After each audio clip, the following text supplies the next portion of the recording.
Rayonnement 5G, expérience non contrôlée?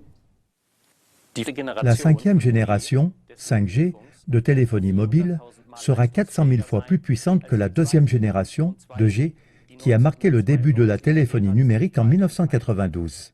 La 5G émettra dans la gamme des micro-ondes, c'est-à-dire des ondes électromagnétiques d'une fréquence comprise entre 1 et 300 GHz.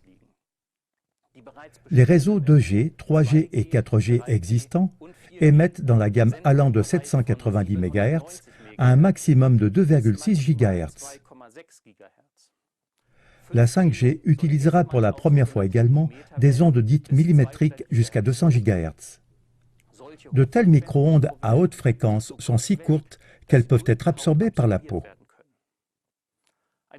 Une étude du professeur de physique Yuri Feldman de l'Université hébraïque de Jérusalem conclut que les glandes sudoripares attirent le rayonnement 5G comme des antennes et sont brûlées par celui-ci.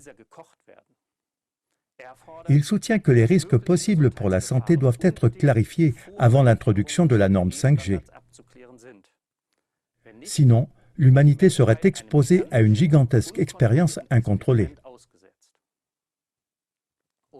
Et le docteur Yael Stein du centre médical Hadassah à Jérusalem déclare: Si ces appareils et ces antennes remplissent l'espace public avec la technologie 5G, nous serons tous exposés à ce rayonnement. Bébés, femmes enceintes, personnes âgées, malades et électrosensibles. Les problèmes de santé qui apparaissent déjà avec la téléphonie mobile d'aujourd'hui risquent de s'aggraver et de coïncider avec de nombreux symptômes nouveaux, de douleurs physiques et des troubles neurologiques inconnus jusqu'à présent. À la question « Que pouvons-nous faire contre cette exposition croissante au rayonnement ?», l'avocate Daphna Tekover, qui travaille aux États-Unis et en Israël, donne la réponse suivante. Nous devons faire comprendre clairement aux représentants du gouvernement et aux autorités scolaires qui ont le devoir de protéger la santé des enfants qu'ils seront tenus pour responsables devant les tribunaux du tort qu'ils causent. Ils ont une position de confiance, mais ils trahissent cette confiance.